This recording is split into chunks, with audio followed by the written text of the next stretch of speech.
Welcome to Produce Talks. This whole business is based on relationship and friendships. Food is darn simple. What can we do? What are other countries doing? How important it is for industry to be talking about this. We're going back to the farm. We're going back to the whole food. Okay, well, hello, everybody. I personally am looking forward to a really interesting discussion today. My name is Jane Proctor. I'm the VP of Policy and Issue Management at CPMA. And today we're going to chat with Sue Lewis, my colleague at CPMA, who is our VP of Marketing, Colin Chapdelaine, CPMA's current chair and the president of Whole Leaf, and Brian Faulkner, the president chair of CPMA's Marketing Committee and the VP of Business Development and Marketing at BCfresh. So to get started, Sue and I are going to provide some of the key findings from two of CPMA's recent research reports to set the stage for our conversation. I'm going to give some insight from the 2023 Conference Board of Canada report on the economic footprint of Canada's fresh produce sector. And Sue will do the same for the 2023 report by Professor Kruger and Associates on the economic burden attributable to low fruit and vegetable consumption in Canada. Both sets of information will provide a backdrop to our discussion today with Colin and Brian relative to the fresh produce sector in Canada, especially in terms of the importance of the sector to the Canadian economy and an unfortunate decline in fresh produce consumption and what that means for the produce sector. And as a footnote, I would just like to point out that these two reports that I've referenced and many more research reports that CPMA has commissioned are all available on the CPMA website, cpma.ca. So if you're looking for more information, lots there for you. I'll begin with the key findings from the Economic Footprint Report from the Conference Board of Canada. The Conference Board investigated the economic footprint of Canada's fresh produce sector on the broader Canadian economy in 2022. So here are some of the findings. The fresh produce sector's total contribution to GDP in 2022 was nearly $15 billion. The sector supported more than 185,400 jobs in rural, urban, and suburban communities. Total labor income earned in the economy because of the economic activity in the fresh produce sector was nearly $10 billion. Farm gate sales rose for vegetables by 11.2% to nearly $1.6 billion, and fruit sales increased by 15.3% to $1.4 billion in 2022 as compared with 2021. And overall, the fresh produce industry added a total of nearly $4.1 billion in government revenues in 2022. So we're kind of a big deal relative to the Canadian economy, but Sue, those impressive numbers unfortunately do not include good news on fresh produce consumption overall. So can you tell us what Professor Kruger's report showed? Sure. Thanks, Jane. So to provide a little bit of context, Professor Kruger and his associates take a look at several lifestyle factors and try to put a cost to the Canadian healthcare system based on these choices. So for the first time in 2015, they added in the lack of produce consumption as one of these risk factors. And we've repeated that same study again this past year. And unfortunately, we find out that consumption has decreased in all regions of the country. And more importantly, over 89% of the Canadian population does not consume the recommended level of fruits and vegetables. And that's up substantially, over 6% from the findings in 2015. So when this is translated into the economic burden for our healthcare system, that's an increase to $7.9 billion or 61% increase from 2015. So not very encouraging numbers on that front, unfortunately. No, it is not what we want to hear, and certainly not great for our always under pressure healthcare system, and increasingly so. So, Sue and I have kind of given you an idea from a numbers perspective of what the state of the industry is in Canada. And now we're going to turn to our experts, Colin and Brian, and let's talk about what all this means from the perspective of the people who are growing, packing, marketing, distributing fresh produce here in Canada. And Colin, I'm going to start with you and say to you that perhaps we shouldn't be surprised by the decrease in fresh produce consumption, since we're all made aware daily in the news and social media, etc., of Canada's focus on food prices and the reality that our food banks are seeing surges in clients, and big surges. So this has to be impacting how the industry is doing business, and certainly how your organization, Whole Leaf, plans and markets your product. Is that the case? Yeah, first off, thanks, Jane, and thanks, Sue, for inviting me on this webinar today, this podcast. Affordability and food affordability, that's top of mind for all Canadians right now. Purse strings are tight and prices are definitely having an effect on people's budgets. The grocery budget, what you spend on groceries, is one of the few things you can actually control. Your other bills, your mortgage, your car payment, etc., those are set. And so where can you scrimp and save? It's usually on your food and what you consume. So people are buying less, they're eating out less and trading down, looking for value, for deals. They need to save money and they need to feed their families. So, in Canada, we saw around the world, really, food inflation rise higher and faster than people's wages have increased. And that's kind of the crux of the matter. So, for us at Whole Leaf, we're a greenhouse lettuce grower. We're located, I'm coming to you from sunny southern Alberta today. We grow sustainable, great tasting lettuce 365 days a year here. We're part of the Star Group, and Star is a major grower, packer, shipper, and importer of fresh fruits and vegetables from around the world. Feeding the nation, it takes a lot of advanced planning. And what most people don't realize when they go to the grocery store is all of the thought planning that went into getting the produce on the shelf. And as a grower, we need to be planning our crops out 9, 12 months and beyond. We need to be ordering our supplies for growing, seed, doing our crop planning, doing our hiring and staffing. And, we expect to sell everything we grow. So when consumption drops unexpectedly, we have to scramble and find new homes for our products. It's not always possible. And if the trend of downward consumption continues, then you look to scale back production. And of course, nobody wants to do that. We want to be increasing. So, what is our strategy around this? And we try to grow great tasting products that bring consumers back to the store, that wow them. Products that have value for dollar. That's always top of mind. Right? Am I getting my money's worth? But more importantly, does the product last? People want to know that if they pick something up that costs $3 or $4 or $5 or more, that they put it in their fridge and then they go 2 days later, it's not melted down, that it's going to last. So at Whole Leaf, we strive to grow great lettuce. It holds up in our Canadian supply chain. 2 weeks ago out of Alberta, we were shipping in minus 50 degree weather, if you can imagine. Lettuce doesn't like minus 50 degree weather, but it has to hold up in our supply chain. It has to hold up at retail, and it has to hold up in your fridge. So when you get the product home, it's good and you can use it. You can use it all week. Thanks, Colin. And it's really, really excellent points there. I think maybe some of the listeners might not stop and think about in terms of all that happens before it even gets to the store shelf and trying to make sure that it is that really great product when it hits the store shelves. So, Brian, over to you. What are your thoughts from the perspective of BCfresh and how you're addressing what is a kind of an unprecedented time, at least in our generation? Yeah, thanks so much for having me on the podcast, Jane and Sue, and good to be here with you, Colin. From BCfresh perspective, we have a bit of a different point of view. Our shelf life on some of our products are a lot more durable than what Colin may be offering and what some of the other products in the marketplace are. BCfresh primarily grows vintage veggies, those sort of old school things, potatoes, carrots, cabbage, and stuff that stores for a long period of time. But much like Colin and Whole Leaf, we are very carefully planning. We're always planning way out.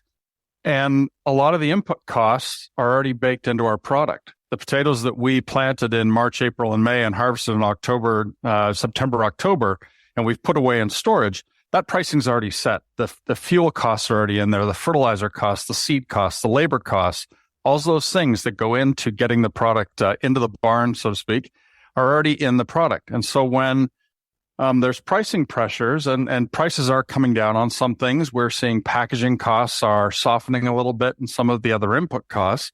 It's very difficult for us then to reduce the cost of the product just because all those costs have already been spent. The growers have already shelled it all out, and now they are hoping their storages last long enough to be able to recoup and get back a lot of that money. So when it comes to marketing our products, a lot of that is being sort of shifted around by retailer demand. We're seeing shift to smaller packs. We're seeing shift from people buying 10 and 20 pounds of potatoes down to buying 5 pounds, 3 pounds, 680 grams, and all these smaller and smaller packs because they've got a smaller amount of money to spend at the till. And these kinds of shifts do cause some additional problems when it comes to what packaging we need to have on hand and all these types of things, because our packaging as well is planned out 6-12 months in advance. So when there's a major shift, it takes a bit more of a juggle for us to shift it around. So I think when it comes to those types of things, we've got all of our different packaging and all of our different products are sort of lined up for that shift. It's really just being able to account for it and sort of what then the retailer and consumer demand is pushing it around. So I think what I'm hearing from both of you, and no surprise, is that there really needs to be a nimbleness within the industry. We're not producing TVs or anything else that just can kind of be packaged and sit on a shelf and maybe even held for a while if the price isn't great. So you've got to keep your product moving, and it's got to move in and arrive in really good condition. And I think we're going to talk about some of the factors that may influence and maybe beyond your control to influence. Brian and Connie both touched on a little bit of them, but I think we'll start to dive into that a little bit. So Colin, again, I'm going to start with you. You took on the role of CPMA Chair back in April 2023, hit the ground running and been running ever since. And in that role, you've participated in meetings, in conferences in many countries, and in industry advocacy events and meetings here in Ottawa, where we're located. So question to you, do you think that our elected officials and the government departments that regulate us truly recognize the importance of the sector and support it? Great question. First off, Jane, as chair of CPMA, I feel very honored to represent the industry in Canada and abroad. But being in Ottawa was a real eye-opener for me to see the advocacy that the CPMA does, to be in meetings with ministers and deputy ministers and key bureaucrats, to see how things unfold there was amazing. And I really think our government is trying to address food affordability for Canadians, but it's really not able to do it effectively. And it's some of the things Brian said. There are things they can't change. There are costs that are baked into the price, and they're costs that we as growers have to pass along. We have no choice. We have to pass along the increases that our inputs have been hit with. Otherwise, we have no growers left.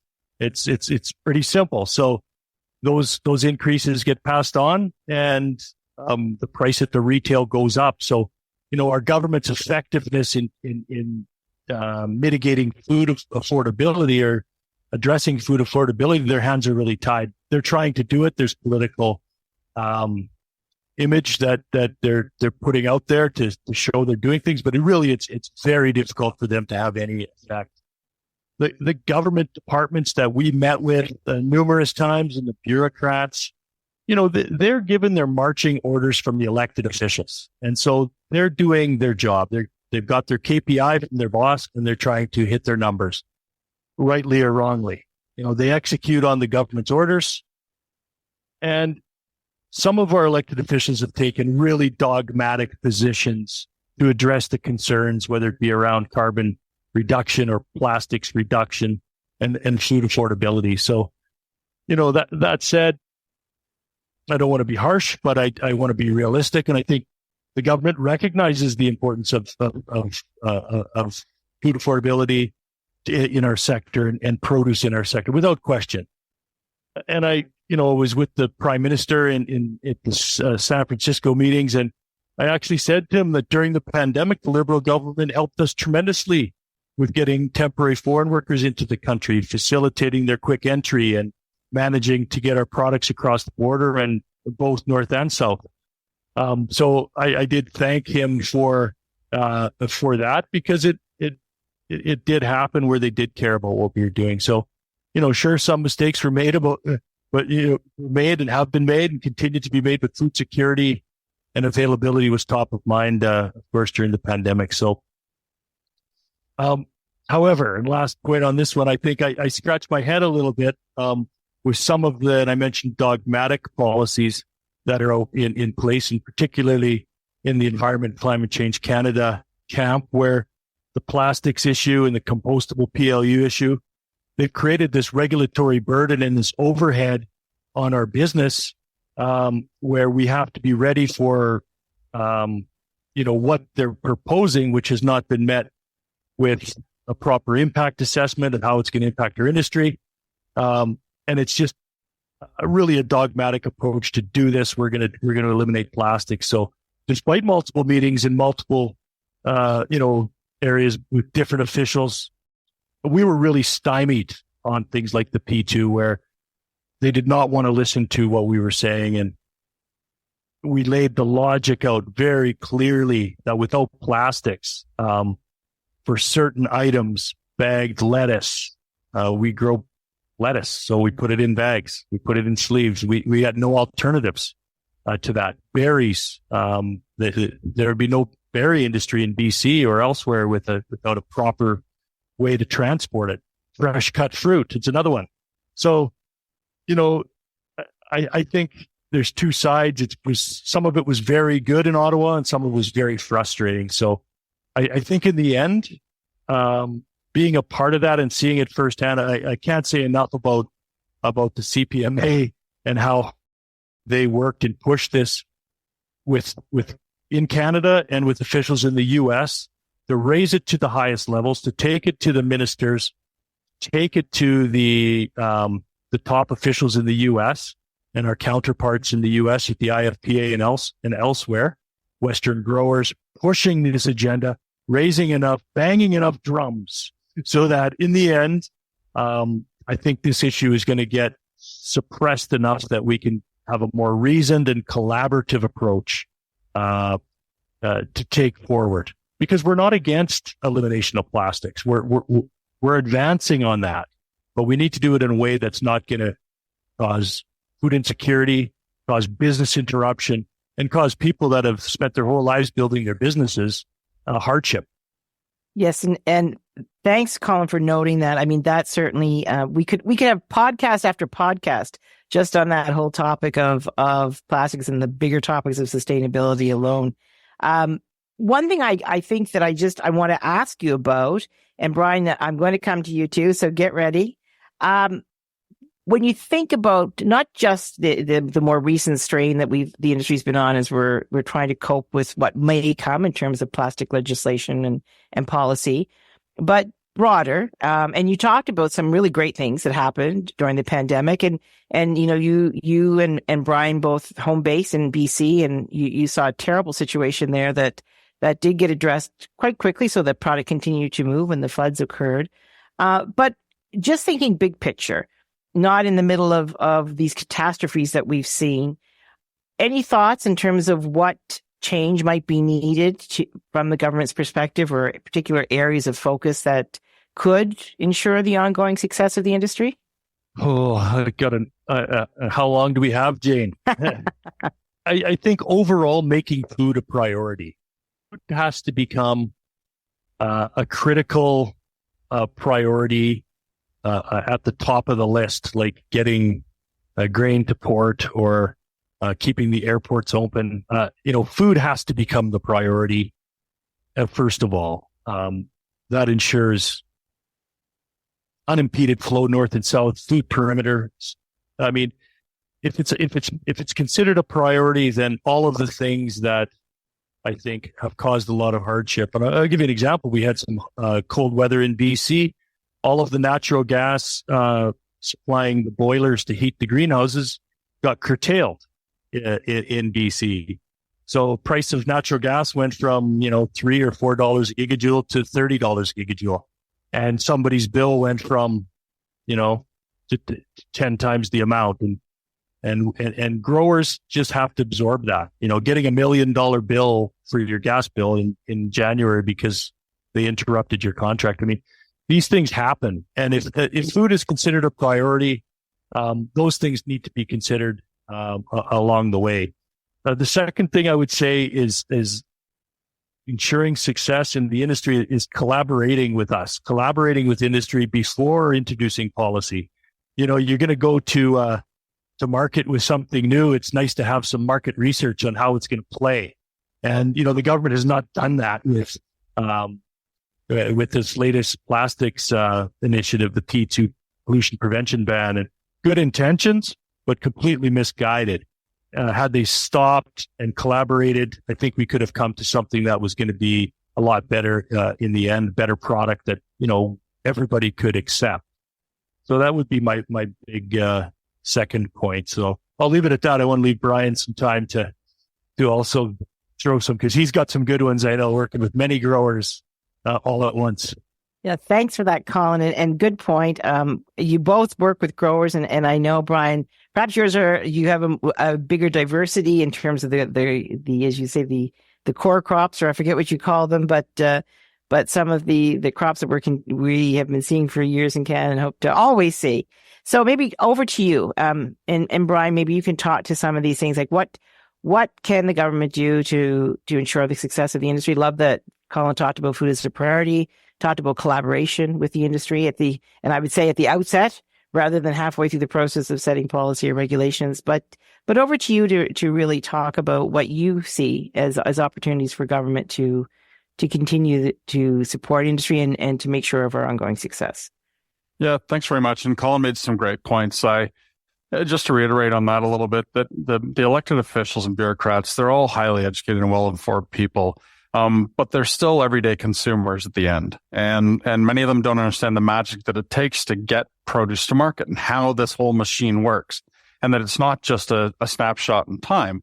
It's something that's happening perpetually and very quickly as well.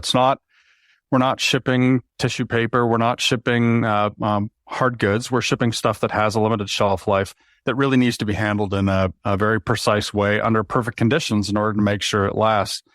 I think when it comes to how things are handled in British Columbia versus some of the other provinces, the collaboration between the provinces and between the federal government when it comes to all these policies would also be something that would be a huge benefit. I think there's lots of unintended consequences that drop into place when in Metro Vancouver, there's a new gas tax put in place, or there's a new carbon tax put in place someplace else. And all these things layer on and layer on and layer on. A carbon tax, for example, we're not only paying it for the fuel for the tractors, to run the pack sheds, to do some of those things. You're also paying on it for irrigation. Then you're paying on it again for the transport to get to market. And all these types of things, and it layers on and layers on and layers on. And when growers don't really have an opportunity to recapture that after the fact, because it's, after all, a commodity is a commodity. And when you mention our products, the word I like to use is vintage veggies. It's those kind of old school things that everybody kept in their cold cellar. But I think how all these things sort of pile on, the retailers have an opportunity to quickly adjust for their cost, as do food service, as do all those things. And we're seeing it on the shelf. We're seeing prices go up. And when we go to restaurants, it's incredible how much prices have gone up. But because it's a commodity still, we don't have a chance to fluctuate as quickly as because it always comes down to the lowest common denominator of what somebody's willing to sell it for based on supply and demand. All of a sudden, somebody has a huge crop, prices tank out, and the grower's not making enough money to even pay for the crop. They're not willing to throw it away, but they're also reticent to sell it for less than they produced it for. And when you're stuck with those types of things, it's very, very difficult. And it's very difficult to want to continue to farm. And it's very difficult to encourage your kids and the next generation to want to farm. Of the 35 family farms that make up the ownership of BCfresh, 8 of those are century farms. So they've been at this for a while. They've gone through lots of different ups and downs, lots of different conversations about regenerative farming and all the different techniques that continue to pop up. These things aren't new. It's just a new phrase. It's a new way to talk about something. But they wouldn't still be farming on the same land for over 100 years if they weren't doing techniques that were beneficial to the long-term health of the land. So when I think it comes to the provinces, the collaboration in terms of ensuring that when plastics regulations are put in place, that it's the same across the board. That unification would mean that no matter where we ship our product to, and we're not just here in BC, we ship it all over North America, that we don't have to figure out the rule for the municipality or jurisdiction that we're shipping to, that the rules are the same across the board. The industry has been remarkable in standardizing so many things. Grade standards of products have been standardized and harmonized throughout North America. Packaging and what's supposed to be on a package and how the labeling is done has been standardized across North America. The industry is really good at these things. And if we're asked how to do some of these things well, holy crap, we can come up with a ton of great ideas on how to do it well.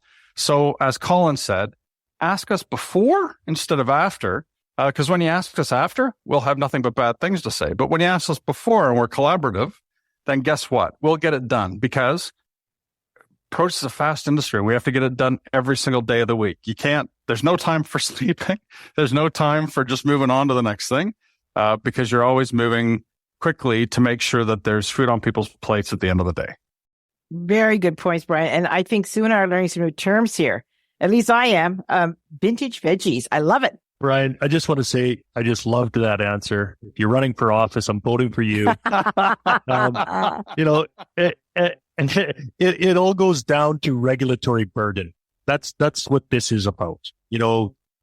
Make food a priority, reduce the regulatory burden, stop hammering farmers, and I think give us a fighting chance. It's a great point. Give us a fighting chance. Changing the rules in different jurisdictions. I mean, this is what could potentially happen with the plastics. It's like one municipality, you would have to have 10 for Canada, 10 different formats that you chip in, 10 different types of packaging.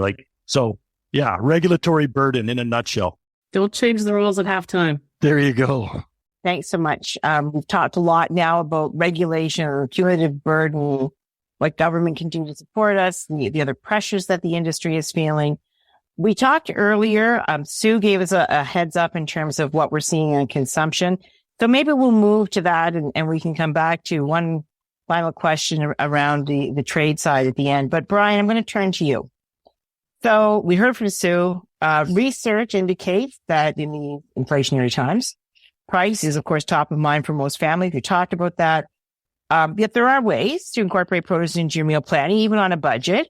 So how is BCfresh messaging to your consumers around this idea of incorporating fruits and vegetables into a budget-conscious diet? Yeah, it's a great question. I think the pressures are mounting all the time, and part of it is that people are used to buying things out of season. And buying things when they're in season, buying things when they're on special, buying things when they're being promoted is a great opportunity to extend your shopping dollars. By shopping the flyers and doing things like that, the savings can be really dramatic. For example, on the Half Your Plate website, there's a feature that runs weekly called the Fresh 20, which describes to consumers what $20 can get you. And it's done at different jurisdictions across the country. It kind of floats around between all the different provinces and all the major centers. But when those products are purchased, it also then describes the number of servings you get, the number of snacks you get, all those types of things. So you understand how far that $20 is going to carry you. And $20 is something that's really approachable. It's sort of in the ballpark of what people's weekly produce budget may be. Some people have a bit more, some people have a bit less. But I think finding those things that sort of fit in that sweet spot in shopping the flyers is outstanding. I do know in talking to the team at CPMA, when they actually purchase those products in Ottawa, the non-sale price can often be double or more that $20. So the everyday price on many of those products is much, much, much higher. So watching what the ads are and buying the flyers is really a great way to approach it. The other part is that larger packs are still good value. To buy 10 pounds of something or to buy that slightly larger pack, to buy the family size is a really great plan, as long as you have a plan. You need a plan going into it. You can't just buy 20 pounds of spuds and hope for the best, because they will go bad. And then you're throwing out, 10, 15 pounds of stuff that you hoped you were going to be able to use. So by having a weekly plan, doing some of that meal planning, we make lots of extra stuff when we cook at home. I'm the primary shopper and the primary cook at our house. So I often make extras. I have 2 growing boys, so the extras don't go as far as they used to. But really, it's that by having some extra mashed potatoes, by having some extra servings of Brussels sprouts, we can ensure that they've got food to snack on. I've got lunch to take to work. We've got meals for subsequent nights of the week. Another cool way to approach is the saving your scraps. By saving your vegetable peelings and all that stuff at the end of every week and every month, every day when you're peeling things, throw them into a freezer bag, store them away. Then at the end of the week or end of the month, you can make a very quick, very nutritious vegetable stock. The same thing can be done with your protein scraps and things like that. We're the CPMA, so I'm going to talk about veggies. So doing these kinds of things is really fantastic in stretching your budget and stretching those dollars. And it's a really cool way to make sure that you can continue to add veggies on half your plate. And speaking of half your plate, those are some great tips, Brian. Sue, do you want to tell our listeners where they can get a ton more information to help them? There's lots of information at halfyourplate.ca and the things that Brian talked about and more. One of the things that we hear often from Canadians, to Brian's point, is they bring home the food and it goes bad before they can use it. And often we find by talking to them that this is because they've not stored it properly. So there's great storage tips on the website to help people bring those spuds home and put them in a nice, cool, dark place so that they're lasting a little bit longer. And lots of other resources. So halfyourplate.ca for all that information. There's so much on there and lots of videos to really bring it home for you and really see that the activities in motion, if you will. So, so check that out, everybody. Lots that you can pull from there, no matter what the commodity is that you're talking about. So we're getting close to, I think we could talk about all this for a long time, but we're getting close to the end of our podcast. So I want to give Brian and Colin an opportunity for any last thoughts on the topic of kind of the Canadian industry, thoughts on what's ahead, any musings that you'd like to share as your final word. So Colin, I'll start with you. I just want to circle back to the Kruger report and, the main point being eating more fruits and vegetables, it makes Canadians healthier. So how do we do that? I mean, that's really the problem we're trying to solve is how do we get people to eat more fruits and vegetables? And it's through education, it's through programs. And one program that was particularly interesting that I came across is the Food is Medicine program, where, access to food and nutritious food, it's critical to health and resilience. And it's a concept that reaffirms the connection, recognizing that access to high quality nourishment is essential for well-being. And I saw programs in the US that were using this where people were provided a prescription for fresh fruits and vegetables because that's what the doctor ordered. And the success of that and the draw into the system and school programs as well, where, we grow a lot of food, and there are people in need. And I think making it a priority, pushing it through to the system and programs, exposing people like Half Your Plate to ideas, because not everybody knows how to cook. I'm a soup guy. I just love taking all of my things out of the fridge on Saturday morning and making a soup, So I love to hear that, but not everybody knows how to do those things. So it's an education process. It's exposing them to new ideas and I think it just is a win-win when everybody eats more fruits and veggies. Absolutely. And get them while they're young, right? Let's get our young kids developing good habits. Brian, final thoughts from you. I think when it comes to eating more fruits and vegetables, that every little bit counts. That I think a lot of people are worried that they're not hitting their 7 to 10 a day. But if you can get one more than you did yesterday, and you can get one more at lunch, and you can get one more at dinner, then you're making those constant changes. I think the other part is that people do get in a rut of what they like to buy. And going into the grocery store, going into restaurants, but going to the grocery store and shopping for things that are on manager special, shopping for things that look good, shopping for things that, hey, I'd like to try that. Bring it home, try it with your kid, try it with your spouse, get your whole family involved to try and pick new things. I've always dragged my kids to the grocery store. Yeah, I got to fight with them when we get to the checkout, not to get candy bars and all the great tasty snacks that are there, looking them when we're paying. But I think having that opportunity for them to reach out and grab something in the produce section, to grab something that they may not have tried before, and using it because it's a really neat way to add something that you may not have tried before. Because there's so many cool things in the produce section, and there's so many great things to want to try and eat. But when it really comes down to it, I think the education is a big part of it. We've got some great tools on the website, on halfyourplate.ca, how to choose it, how to use it, how to store it. Those are really core things when it comes to ensuring that you know what you're going to do with the money that you spend on veggies and tasty fruits too. But really, I think everybody works together and we continue to push this forward by helping people make easy choices to add more fruits and veggies to their plate. Well said, and a nice way to wrap up on a very positive note. So thanks, Colin, Brian, Sue. Very illuminating conversation. Lots of great information there. There's a great opportunity coming up to continue your produce education and learn up to the minute what industry is focused on. And that's at CPMA's Convention and Trade Show, which is going to be occurring in beautiful downtown Vancouver. Colin will be hosting us. Brian has a pivotal role in all of the planning. So it's from April 23rd to 25th. And the following day on the 26th, there's a sustainability summit, an international sustainability summit. So lots of great information. And we hope we're going to see you there. Thanks, everybody. Thank you to Colin Chapdelaine, Brian Faulkner, Sue Lewis, and Jane Proctor. And to the listeners, thank you for listening.